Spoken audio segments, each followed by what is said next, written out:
हमारे चैनल को अवश्य सब्सक्राइब करें और नए अपडेट्स सबसे पहले पाने के लिए इस बेल बटन को दबाना न भूलें।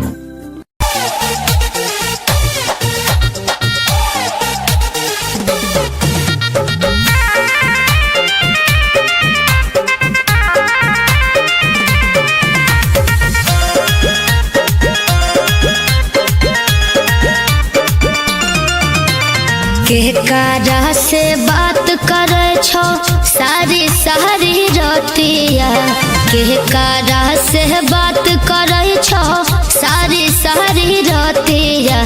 तो कौन छोड़ी हो देवर जी मार लेलको मोतिया, तो कौन छोड़ी हो देवर जी मार लेलको मोतिया।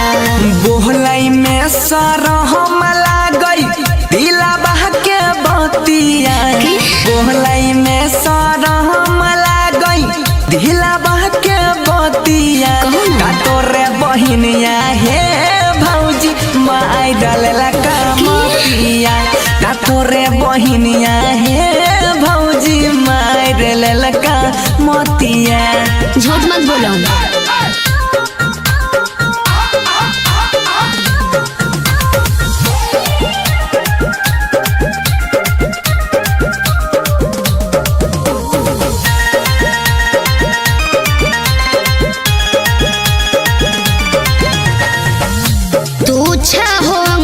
छप मोर बहिनी बीए पास हो, झूठो के ने लगवा देवरो कारा परस हो।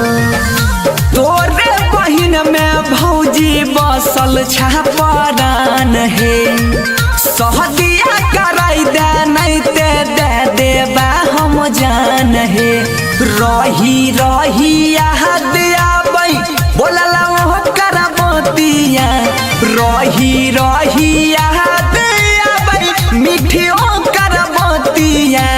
तोरे बहिनिया हे भौजी माई दिलेला का मोतिया, तोरे बहिनिया हे भौजी माई दिलेला का मोतिया।